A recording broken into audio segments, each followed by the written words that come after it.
Hello everyone, I'm Dr. Beatrice Hyppolite and this is your world.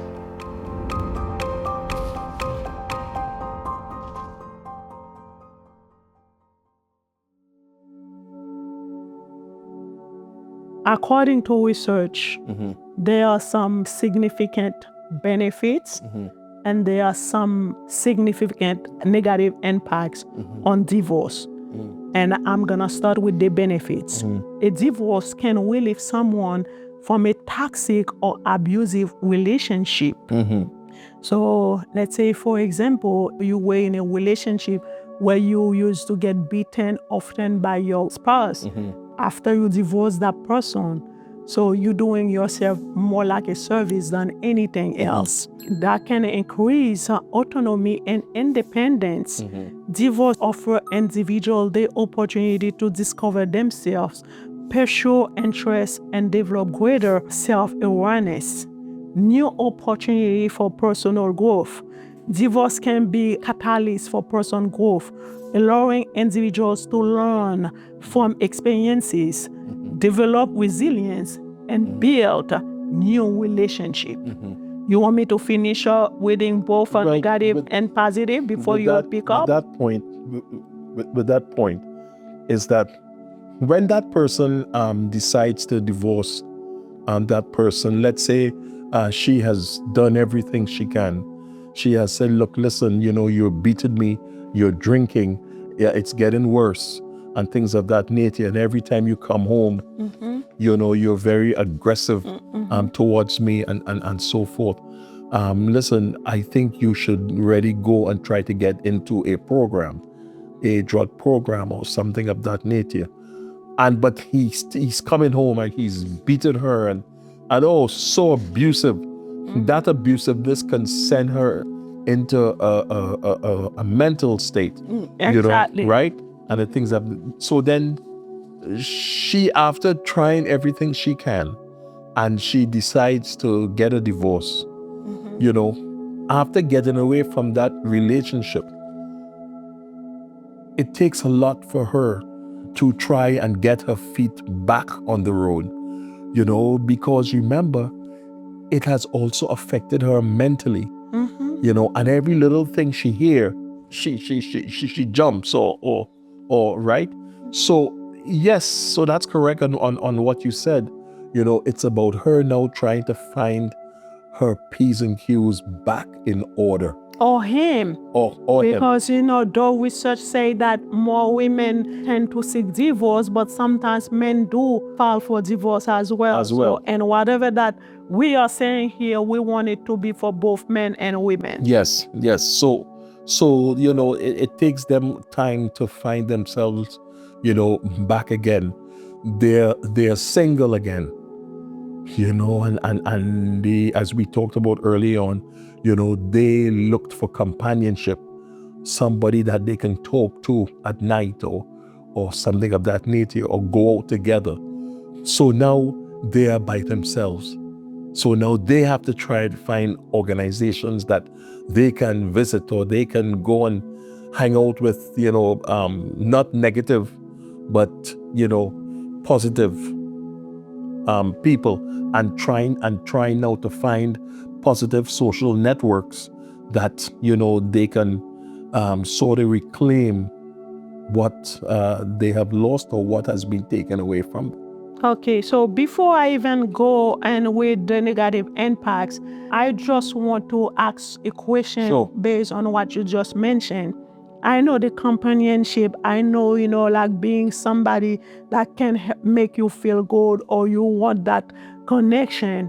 However, there are women, or it's for men as well, who sometimes want the happiness to come from that marriage alone.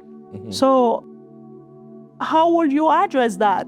Happiness, oftentimes, so I always tell people, it is a journey. It's not a destination. Right. And if I'm married, I cannot expect for my husband to be responsible for my happiness. Right. What do I do to create my own happiness?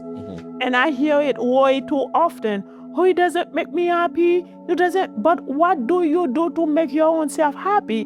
Because if you are a person who tend to be not too happy with your own self, that man in your life or that woman in your life could have done anything possible, you're still not gonna be happy. Right. Because you don't do things to create your own happiness.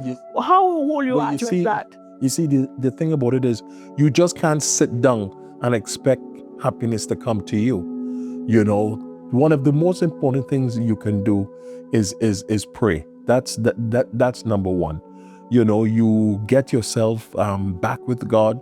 You know, you ask the Lord for knowledge, you know, on how to get out of this, you know, on how to grow once again and so forth. But then it's very important that you find organizations, you know, that you can join, you know, like a book reading club, or, you know, different types of places that you can go and you can do things. You can volunteer at pantries on a Saturday or a Wednesday. You can find a church to go to, you know, start building a positive social network. Or get involved into things that can make you happy. Yes. If I can, you know, learn how to make candles, you know, and like do, you know, make beautiful candles, either for personal use or to sell, or make it. Yeah, exactly. You know, and then you start selling. And some women have done to the point where go to Zumba class, yoga class. Yes. You know? They go and join a karate class, you know, and get some of that stuff out, you know,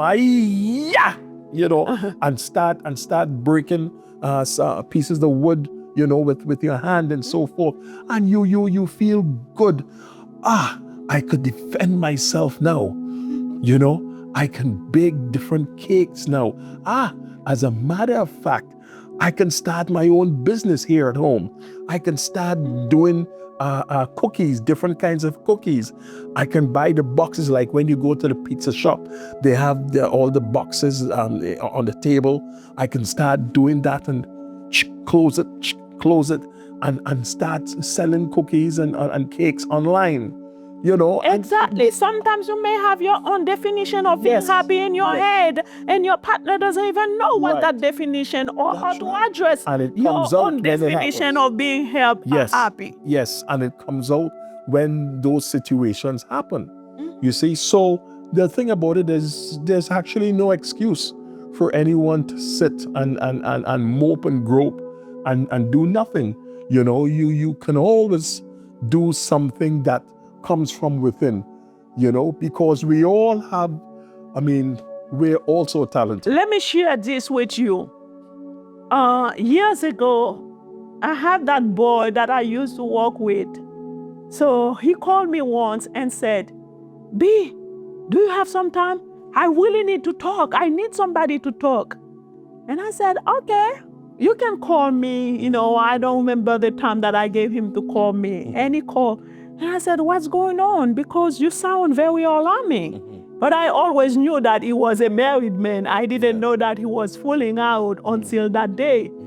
And he said, this girl, man, is driving me crazy. And I'm like, oh, your wife, you know, sometimes she may be tired. She probably needs some help in the house. He said, no, that's not my wife. And I'm like, oh, wait a minute. Then we really need to talk.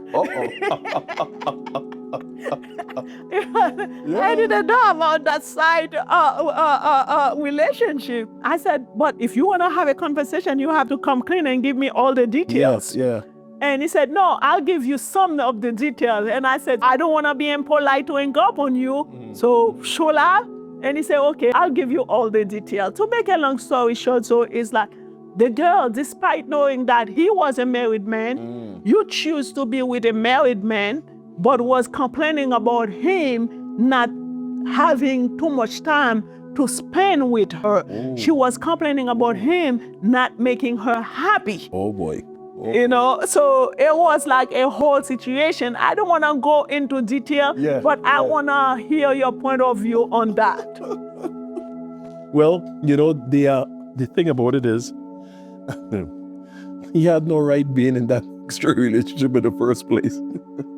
You know, and that is what is giving him the problems, and he should get out of that. I understand that. As a pastor, I got that answer. But what about the person who knew that you were dealing with a married man, but still want that person to make you happy because he's not in a predicament where he can do certain things that she wants him to do? For instance, he cannot go into certain public places with her, which she would love to. Okay. You know, so it's like there are times she wants to travel, but he doesn't come up with the appropriate lies to tell his wife. His wife, you know, for him to go out. He should while he was, I'm like, you know, to me, while he thought that he was having fun, I felt that, you know, it was a stressful situation that he was dealing with. But on top of that, you are with somebody who's demanding for you to make her happy while the boy seems not even making while himself he's married, happy. you know, and he has to be going around the bush, and sneaking, trying to make, thinking of lies to tell the wife, and then on top of those lies, then, you know, sneaking around the bush to go to try to make her happy, right? But there is no way that can happen, because what she is looking for him to divorce the wife and give her all his time. But he can't do that. Even if he wanted to give her some time, he had to sneak and give her a little time. And she is really looking for a man to give her all the time she wants. So she is looking for a married man. But he is a married man already. She is looking for a man that she can marry and have a married man. She's looking for a husband. Right, she's looking for a husband. He cannot be a husband. Because he was already a husband to somebody else. And look at what he had to be doing. Sneaking around the bush, finding all the time. Sometimes in cases like that, instead of going to work, they put in for a day off. But you know one thing, Dr. Graham, is like, I respect people's choices in life. Because I'm not gonna sit here behind the camera to dictate people on how to really live their lives. Right. But one thing that I want for people to be able to do, to mature enough to do, is to be able to take responsibility. Because you knew that you were getting involved with somebody who was married. So you know that it was like a game. At the end of the day, you get into that game to win. But not all the time that you can win. And when you got into that game, I'm pretty sure there was not a conversation, you know, about him leaving his wife. Even at the beginning, you may be told that there was a situation in the family that he was looking or she was looking, you know, to leave the household. But after a year or two here, you keep hearing the same story. Then you know she or he will never leave. You see, it goes right back to the basics. Right back to the basics. You got married. You have a wife. And we mentioned that earlier on in the program. You stick with that one wife. If you decide, and this is for a lot of men who may see what I'm saying, or the women who would want to go and do the same thing, you cannot be married and try to go around and meet somebody else around the corner. You understand? And you're going down the corner walking. There's so many eyes that are out there. Somebody have already seen you and you don't even know that they saw you. And who knows, probably the wife or the husband already know because he was already told that they see you walking with another person, or they saw you eating in a restaurant with another person, or they saw you coming out of the motel, with another person. There are too many eyes for you to be doing all that stuff. So back to basics, you have no right cheating on your spouse because it's not going to work, period. And the thing about it is with men who go and cheat on their wives and have these other little young girls running behind them or running with them, that woman expects one thing. She expects you to divorce your wife, and she expects you to come and marry her. Right? Look, we together. And if you could be coming, carousing with me, it means that you ain't really love your wife. So you got to divorce your wife and come and live with me. Or else I'm going to talk, or I'm going to make it very hard for you. So when you go and you put yourself in those type of situations, that is what happens eventually. Because today's society is every man for himself. Everybody wants whatever they can get for themselves. They don't care about nobody else. It is unfortunate, but that's the reality of society. That's the reality of life. Okay, so I have one question on divorce and adultery. How do you understand Jesus' teaching on divorce in Matthew 5, verse 32 and 19, verse 9, particularly regarding adultery and desertion? That Matthew 5:32 says, saving for the cause of fornication causeth her to commit adultery.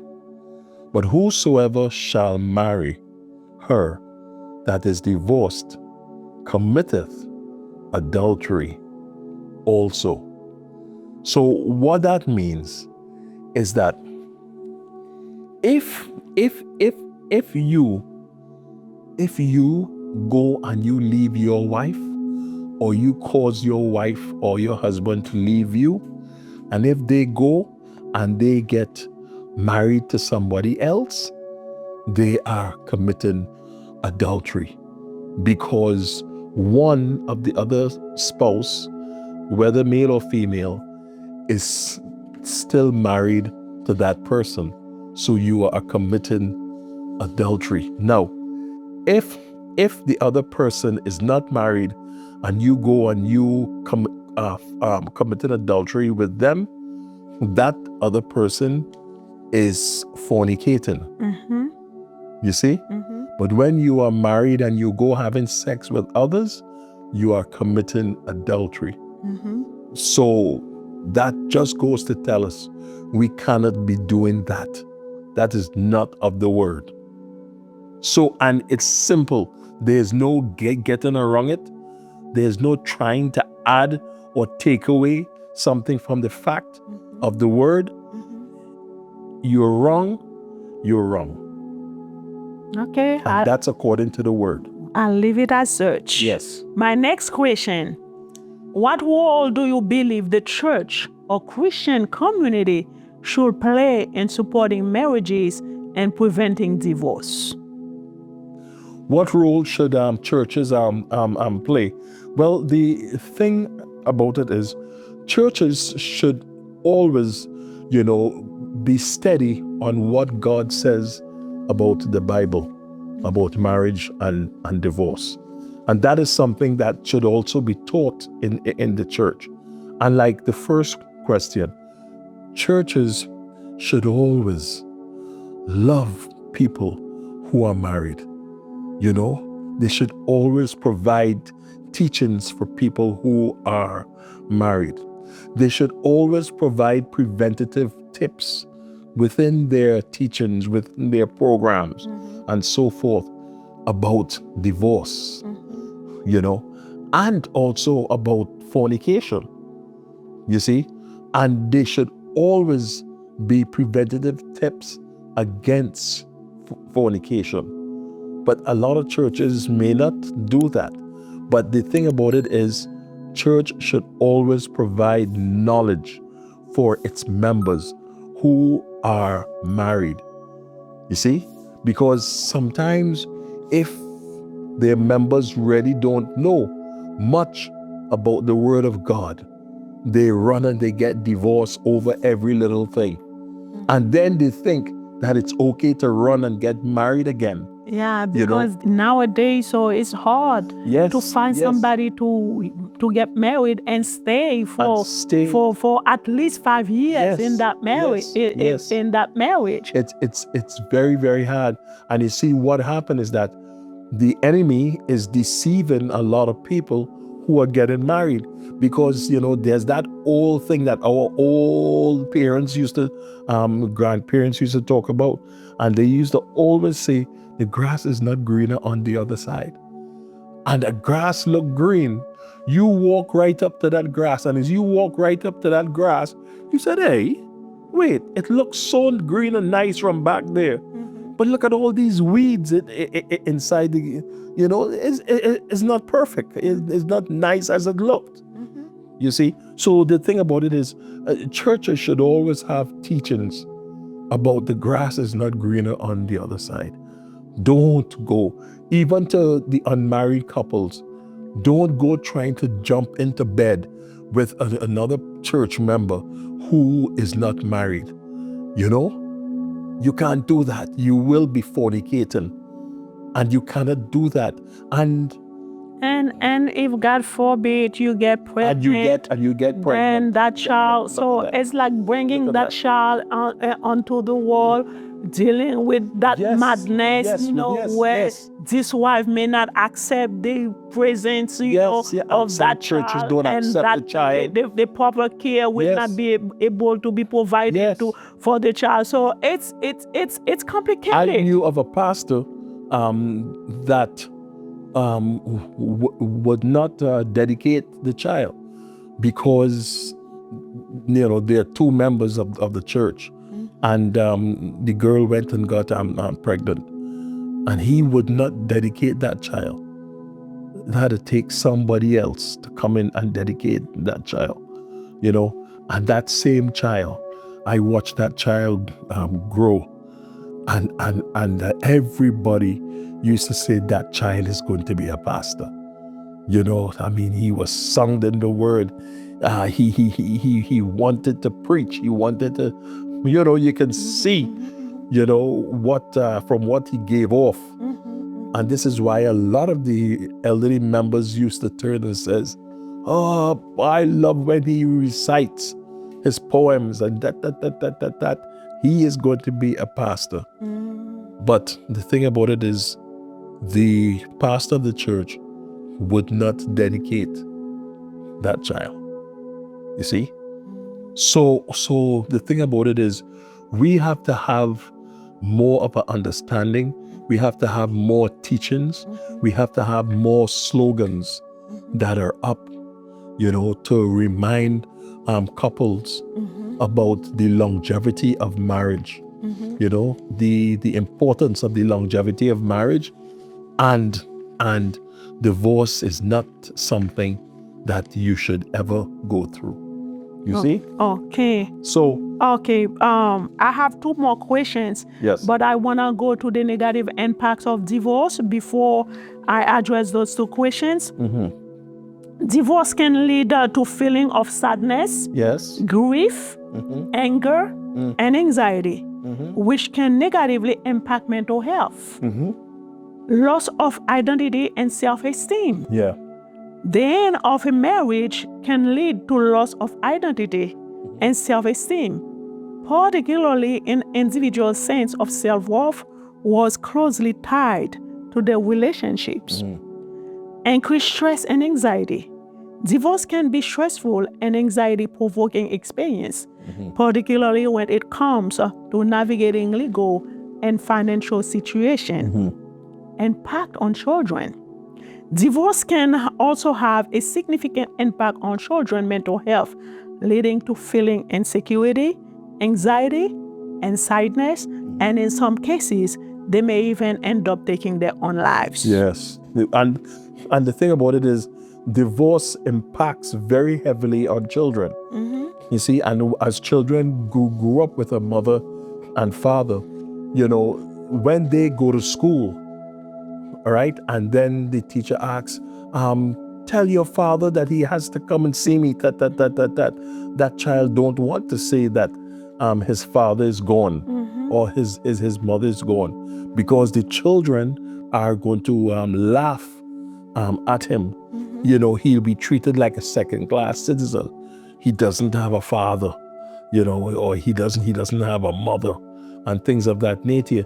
So things like that impacts a lot on children. Especially for young children, used to have the fathers to be taking them from school, yes. Or going to sport activities, and to no longer have that father coming or be present, the way that he used to be, then that can be a serious challenge. Yes, and the thing about it is, a lot of people don't even realize this, but when they have parent-teachers conference, you always find either mothers there or fathers. Grandmothers or aunts. No fathers. There.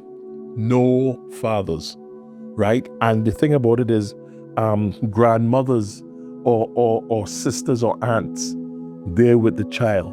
And a lot of that is that the mothers are nowhere there. The mothers are either in jail, or the mothers gone living with some other guy, wherever. But the fathers, a lot of fathers are not even there. They just let the wives go, to the parent-teachers with their mothers. That was gonna be my question or my point.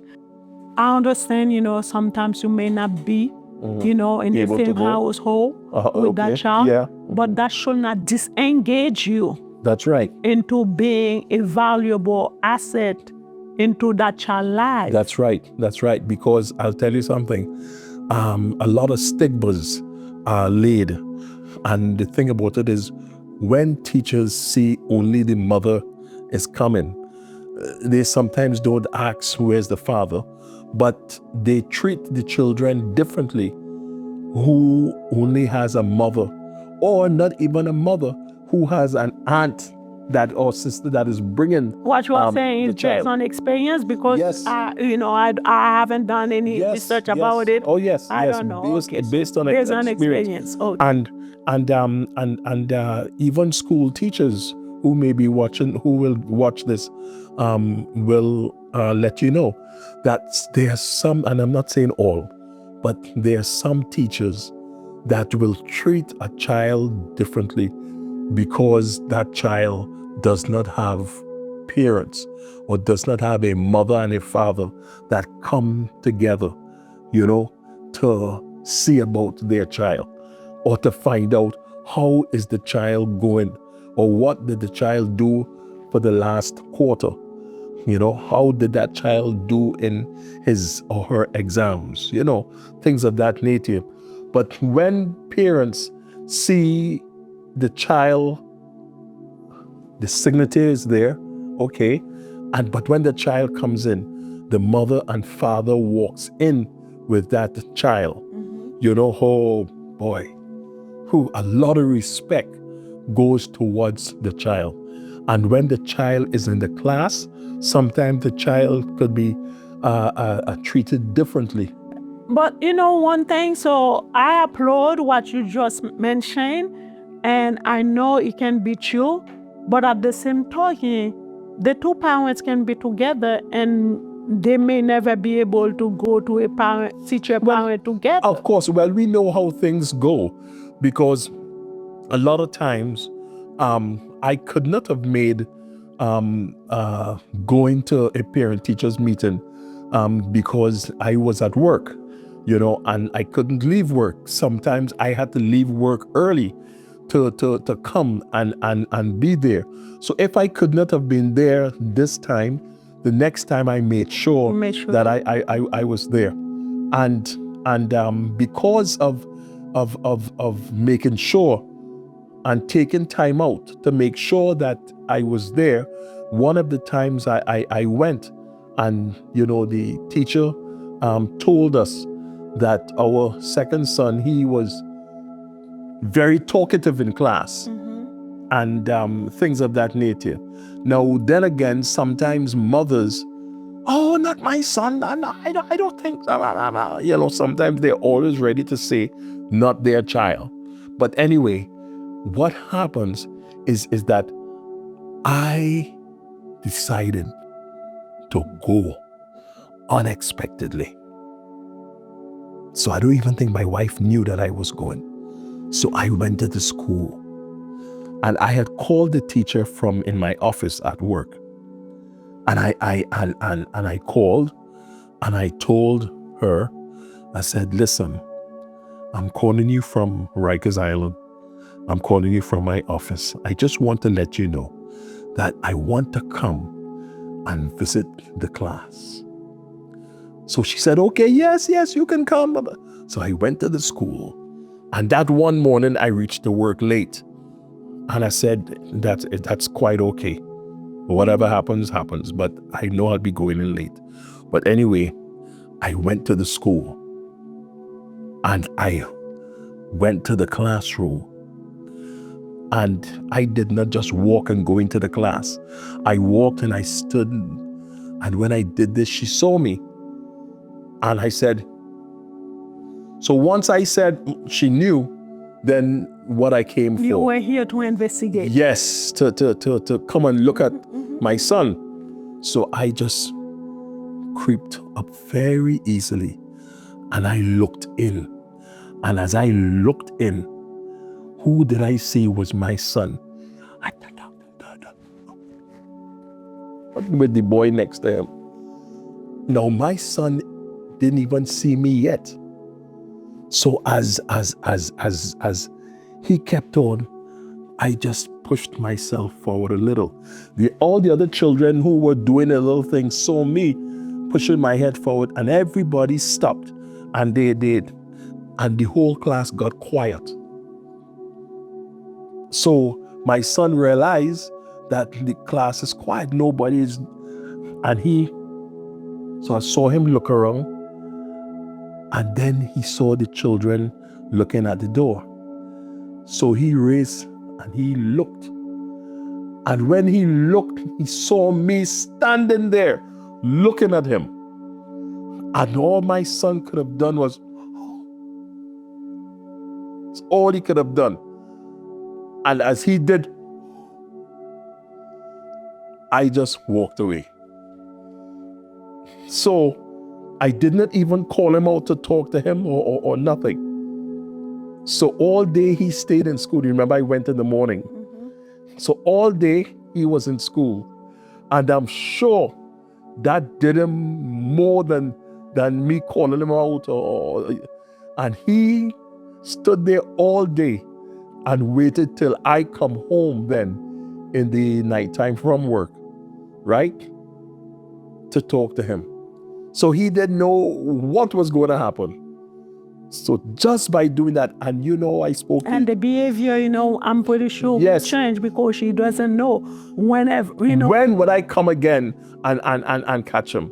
So when I came home. That's something very powerful you just said. And I think, parents should have really. Yes. And parents should do that. And you don't have to go and make no big sort of noise at the school or come here, and all kind of stuff. No, not a word.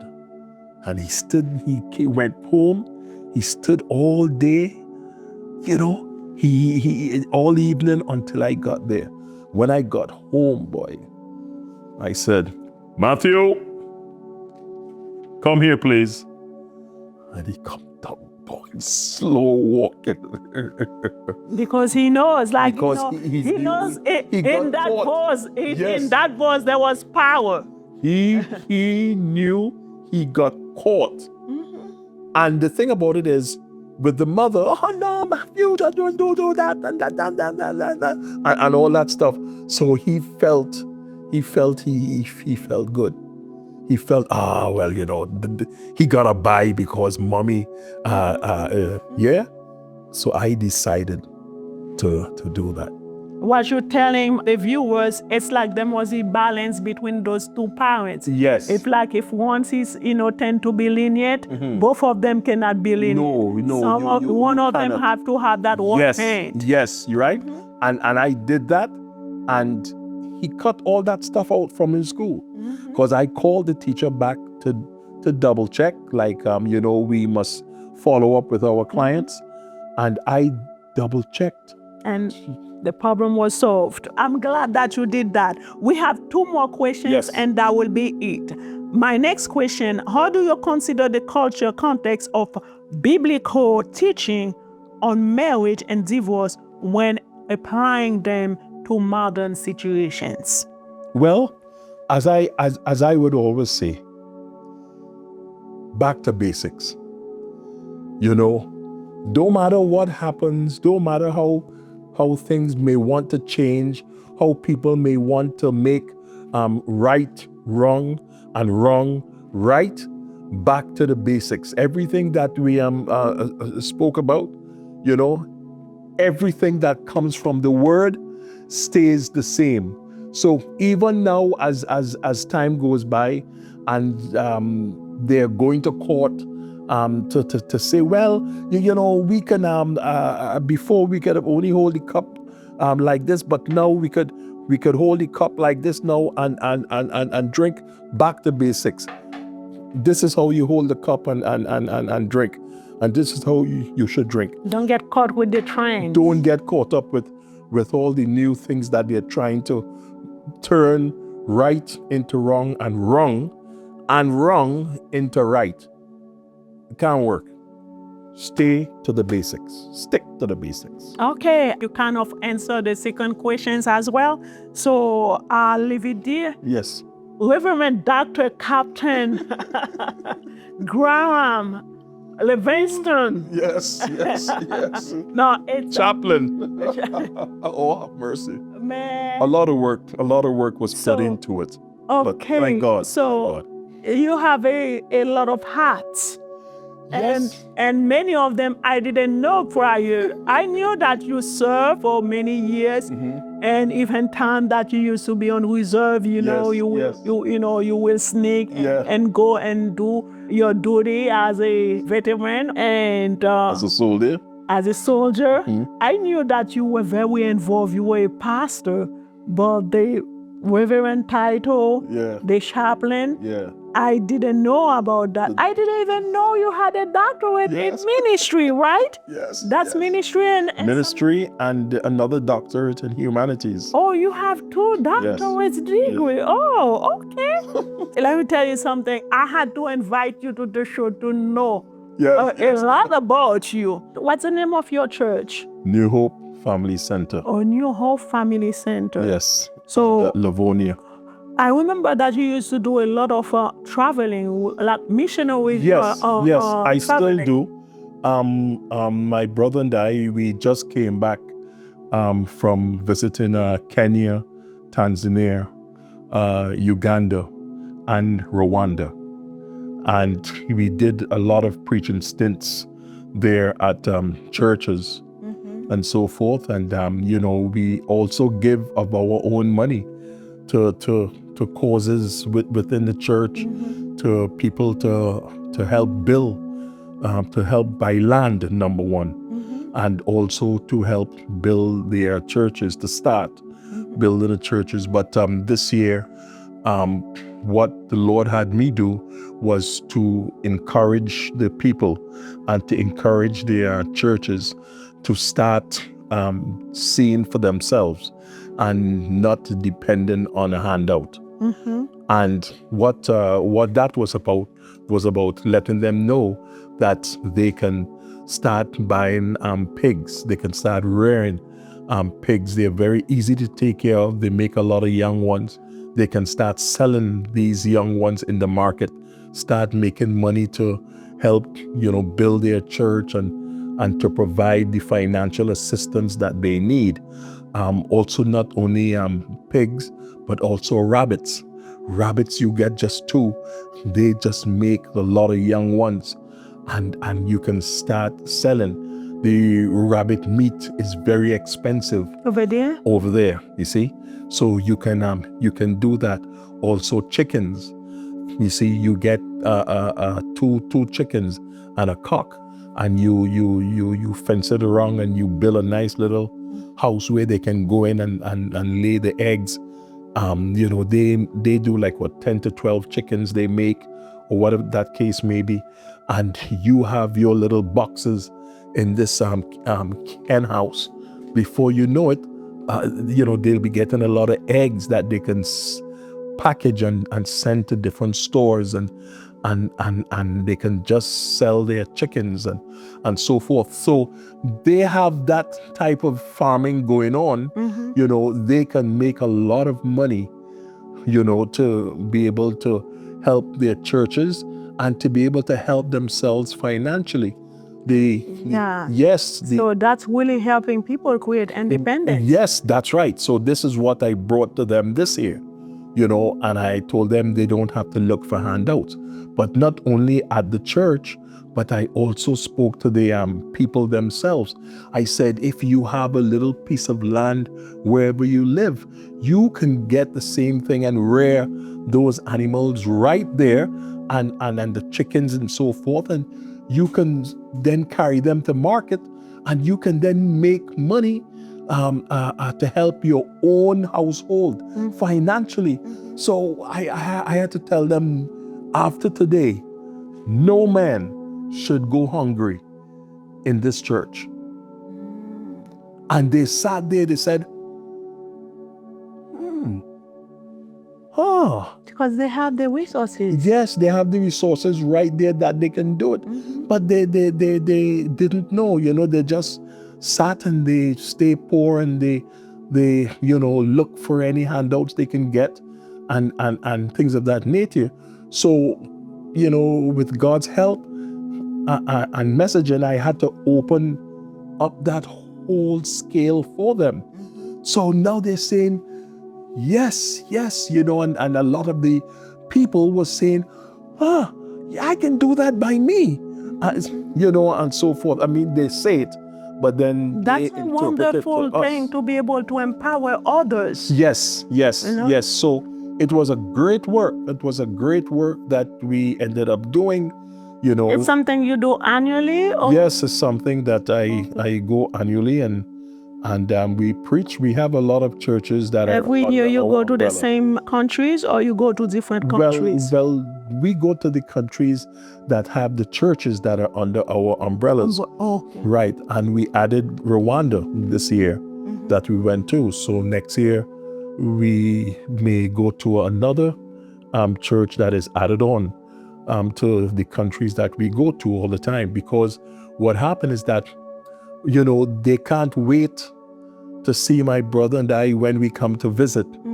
you know, so they welcome us as we come. They treat us like kings. In Kenya, we stayed at Arthur Katanga. He is the Archbishop of he's well known in Africa and around the world. And what he told us this year that we didn't even know, he said he prayed with and for over 43 presidents, you know, included the guy from South Africa, included Nelson Mandela. You see, so to stay at a person's like that home, you know, and we sat and talked, and as a matter of fact, he had a fireplace in Kenya.